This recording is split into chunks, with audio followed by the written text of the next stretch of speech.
রঘুনাথপুর এলে ভয়ে ভয়ে চলতে হয়, ভয়ে ভয়ে চলতে কি কারণ লেভেলে যা রয়েছেন দেখেন, বুঝতে পারছেন, দেখেন কোন প্রশাসন।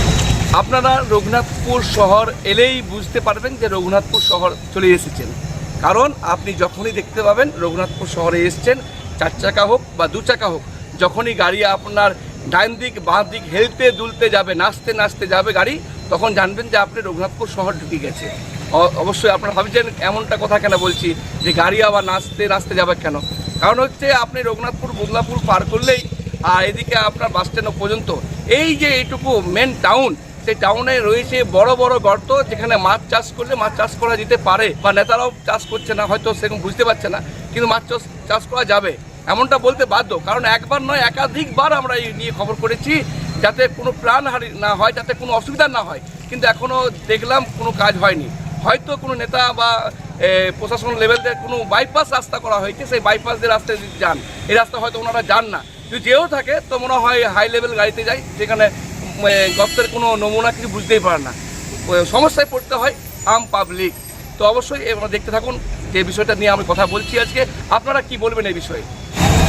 এই যে দেখছেন রঘুনাথপুর শহর, রঘুনাথপুর শহর কী করে বুঝতে পারবেন যে আপনি ঢুকেছেন, যখনই দেখবেন যে বড় বড় ডোবার মতন গর্ত হয়ে আছে, যেখানে সেখানে আপনি ধাক্কা খাচ্ছেন, আপনার গাড়ি হেলে যাচ্ছে, গাড়ি ক্ষতি হচ্ছে, তখনই জানবেন আপনি রঘুনাথপুর শহর ঢুকে গেছেন।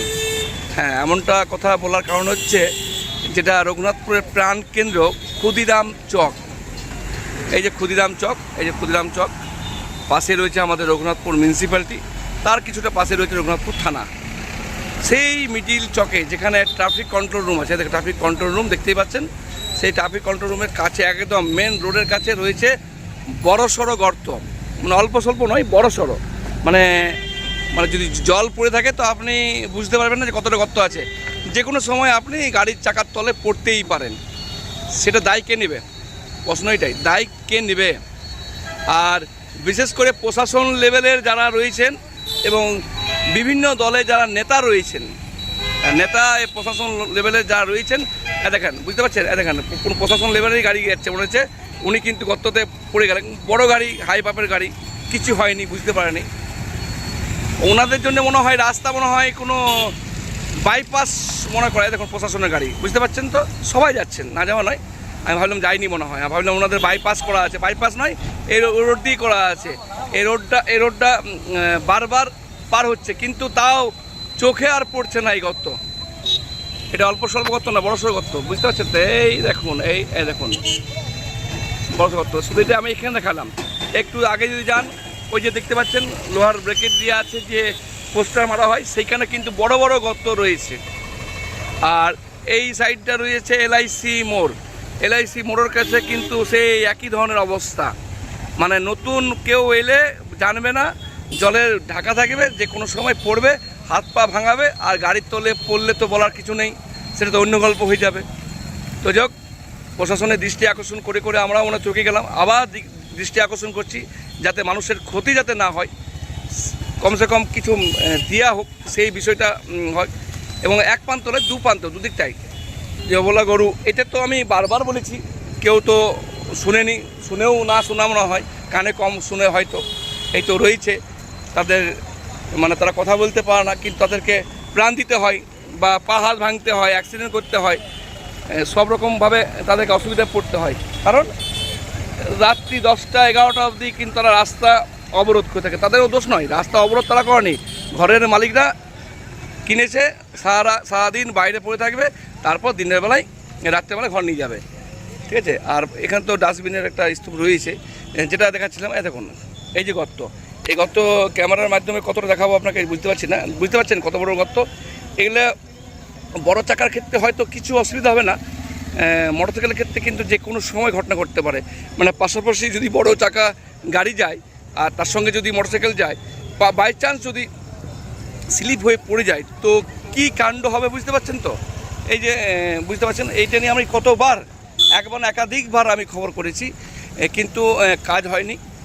প্রশাসন লেভেলের একাধিক গাড়ি যাচ্ছে, না যাওয়া নয়, একাধিক গাড়ি যাচ্ছে, কিন্তু কারোরই অসুবিধা মনে হচ্ছে না, কারণ তাদের বড় বড় গাড়ি।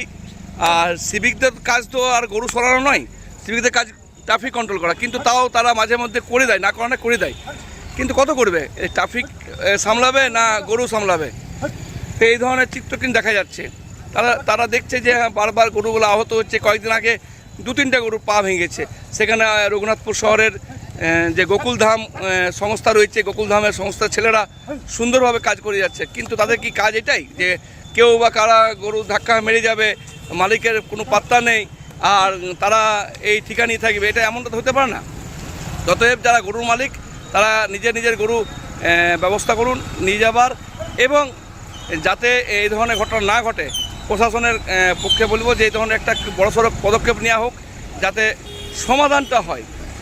একদম পাশেই রঘুনাথপুর পৌরসভা, আর তার পাশেই এই অবস্থা কিন্তু দেখাচ্ছি আমি। মানে বুঝতে পারছেন কি অবস্থা। এটা এমনিতে তো অন্ধকার, কেউ কি ভাবতে পারবেন যে এটা রাস্তা আছে? মনে হবে যে গরুর খোয়ার তৈরি করা হয়েছে মিউনিসিপ্যালিটি থেকে, এমনটা কিন্তু মনে হবে।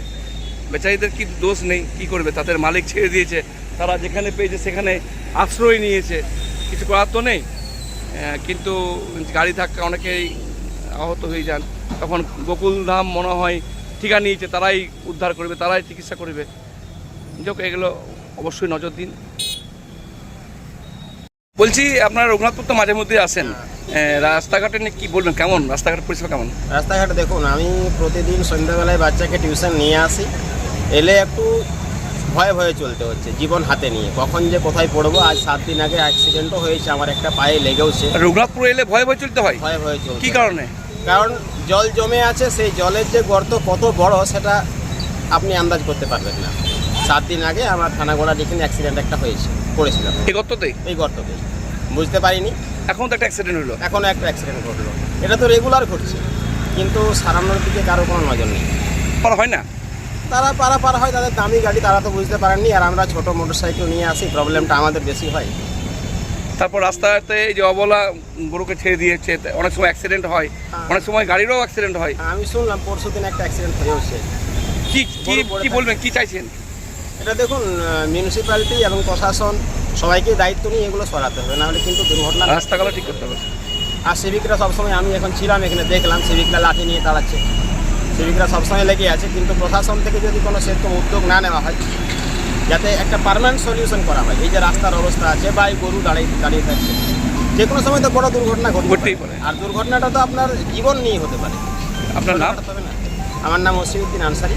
তো সবসময় রঘুনাথপুর পারাপার করছেন, এই যে বড় যে ডোভার মতন গর্ত রয়েছে, কতটা অসুবিধা পড়ছে? গাড়ি অসুবিধা খুব হচ্ছে। এই যে এখন একটা অ্যাক্সিডেন্ট মতো হয়েছিল, পড়ে গেল গাড়িটা একটু আগেই।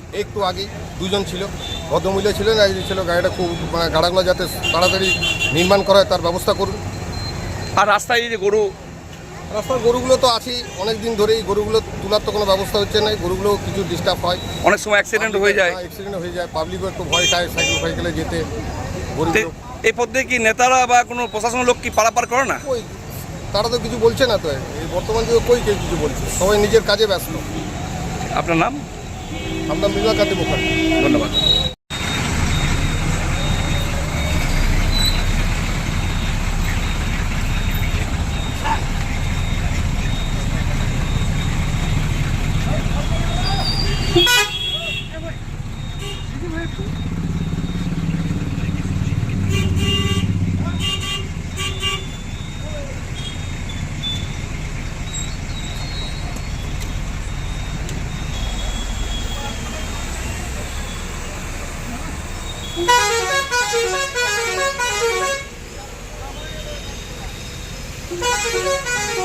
রান্নাঘরের সিঙ্ক থেকে বাথরুমের কল, সব সামগ্রী পাওয়ার একটাই ঠিকানা, বন্ধন হার্ডওয়্যার।